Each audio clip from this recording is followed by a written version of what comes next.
अवैधरित्या प्रवेश करून वास्तव्य करणाऱ्या 8 बांगलादेशी नागरिकांना मध्यवर्ती गुन्हा शाखेच्या पथकानं अटक केली आहे। पोलीस आयुक्त संदीप कर्णिक यांनी दिलेल्या आदेशानुसार ही कारवाई करण्यात आली आहे। अवैध वास्तव्यासंबंधी मिळालेल्या माहितीच्या आधारे धडक कारवाई करण्यात आली असून पोलीस उपायुक्त गुन्हा प्रशांत बच्छाव आणि सहाय्यक पोलीस आयुक्त संदीप मिटके यांच्या मार्गदर्शनाखाली वरिष्ठ पोलीस निरीक्षक डॉक्टर अंचल मुदगल, मध्यवर्ती गुन्हा शाखा यांनी बांगलादेशी नागरिकांचा शोध घेण्याच्या सूचना दिल्या होत्या। सहाय्यक पोलीस निरीक्षक प्रवीण माळी यांना मिळालेल्या गुप्त माहितीनुसार शहरातील एका बांधकाम साईटवर संशयित बांगलादेशी नागरिक काम करत असल्याची माहिती मिळाली। त्यानंतर मध्यवर्ती गुन्हा शाखेच्या पथकानं तांत्रिक विश्लेषण आणि गुप्त तपासाद्वारे 8 जणांना ताब्यात घेतलंय।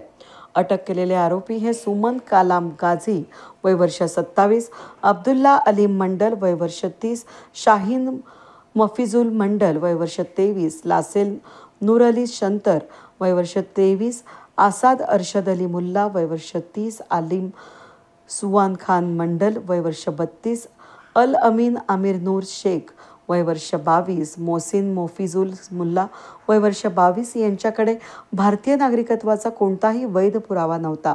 मात्र 2 इसमांकडे भारतीय आधार कार्ड सापडलं आणि चौकशीमध्ये समोर आलं की आरोपींना बांगलादेश भारत सीमारेषा अवैधरित्या ओलांडून प्रवेश केला होता। यामध्ये प्रमुख आरोपी सुमन गाझी यानं सर्वप्रथम भारतात प्रवेश केला आणि त्यानंतर त्याच्या माध्यमातून अन्य आरोपी इथे आले। या प्रकरणी आडगाव पोलीस ठाण्यामध्ये गुन्हा दाखल करण्यात आला असून पुढील तपास वरिष्ठ पोलीस निरीक्षक सचिन खेरणार करत आहेत। ही कारवाई पोलीस आयुक्त संदीप कर्णिक, पोलीस उपायुक्त प्रशांत बच्छाव, सहाय्यक पोलीस आयुक्त संदीप मिटके यांच्या मार्गदर्शनाखाली करण्यात आली। तपास पथकामध्ये वरिष्ठ पोलीस निरीक्षक डॉक्टर अंचल मुदगल, सहाय्यक पोलीस निरीक्षक प्रवीण माळी, सहाय्यक पोलीस निरीक्षक विश्वास चव्हाणके, सहाय्यक पोलीस उपनिरीक्षक शेरखान पठाण, सहाय्यक पोलीस उपनिरीक्षक किशोर देसले, सहाय्यक पोलीस उपनिरीक्षक बाळू बागुल, सहाय्यक पोलीस उपनिरीक्षक नामदेव सोनवणे आणि गुन्हा शाखेच्या इतर अधिकाऱ्यांचा यामध्ये समावेश होता।